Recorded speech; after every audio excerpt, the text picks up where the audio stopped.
Ito po si Joy Muse LX stroller. At ito naman po si Joy Juba car seat carrier. Set po siya, brand new condition. As you can see, meron po siyang kasamang manual.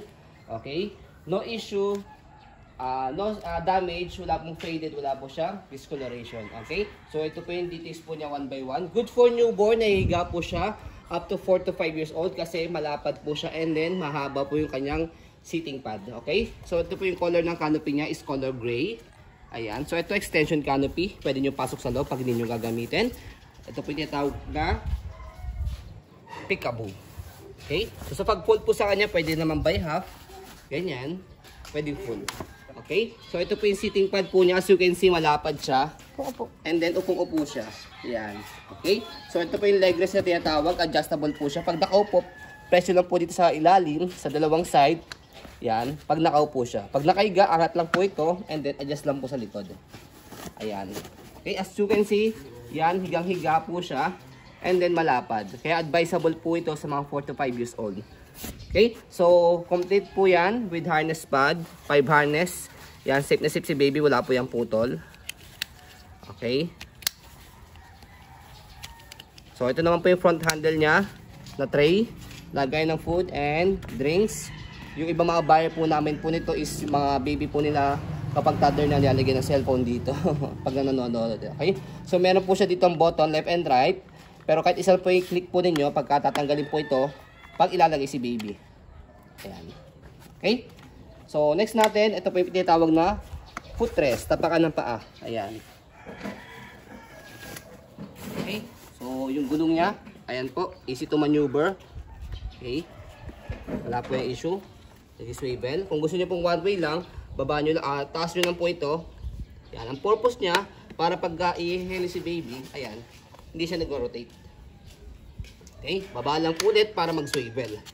Ayan. Regarding sa body frame, ayan, color black. Ayan, wala po yung issue. Okay? Regarding naman po sa likod, ayan po, unahin natin yung basket niya. Max hanggang 15 kg. Kung meron kayong small puppy, pwede rin po siya. Okay, para hindi na rin kayo bumili ng dog stroller. So, gulong po niya, okay na okay. Stopper, baba lang po yan. Ayan, naka-stop na siya. Angat lang po para mag-go. Okay, body frame naman po sa kabilang side. Ay, by the way, sa likod, dito siya pinipress. Ito, pag gusto nyo semi-recline kalahati, pag fully recline, babang-baba. Okay, yan po yung likod niya. So, pwede nyo siyang, di-strap po ito, kaya pwede nyo siyang iangat. Yan. Yan. Ayan. Okay. Tapos, dito sa gilid. Kung aabot siya.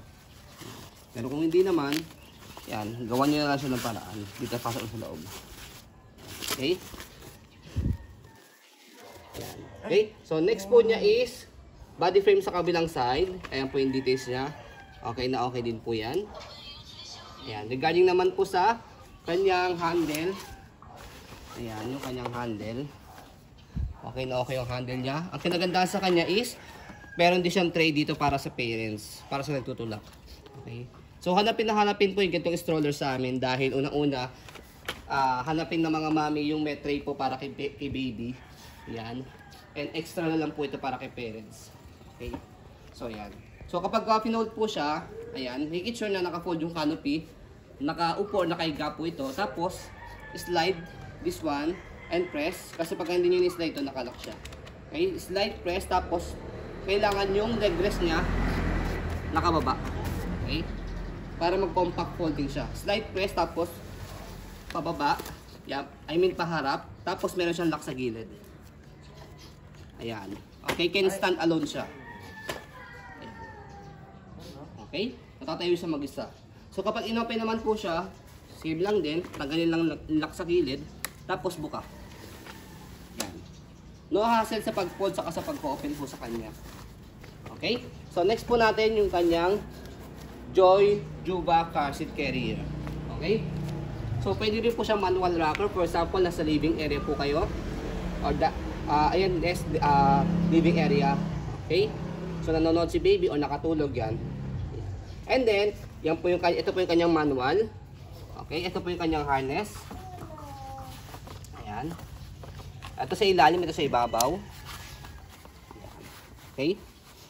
So, ito po yung headrest po niya. So, kung gusto niyo po i-adjust po yan, may steel kayo matatouch dito, press nyo lang po yan and then hatak.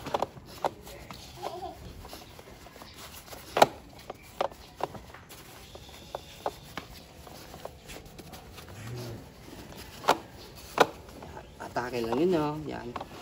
Ating kabila. Yan. As you can see, yan.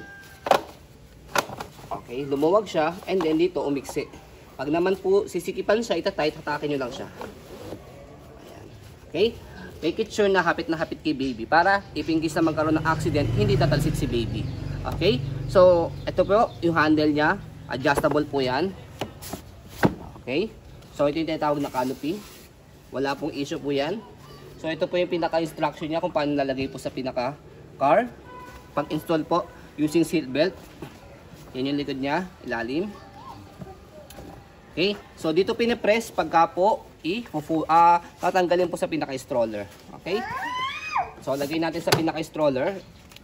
Pag nilagay siya sa stroller, kailangan nakahiga po siya. Okay? And then, kailangan nakaharap po siya ng tutulak. So, wala na kayo mapipindutin kapag ilalagay po ito sa stroller. Make it sure na ito pong hook niya nakasabit dito. Ayan. So, kung sakaling nakasabit na siya, angat nyo lang siya.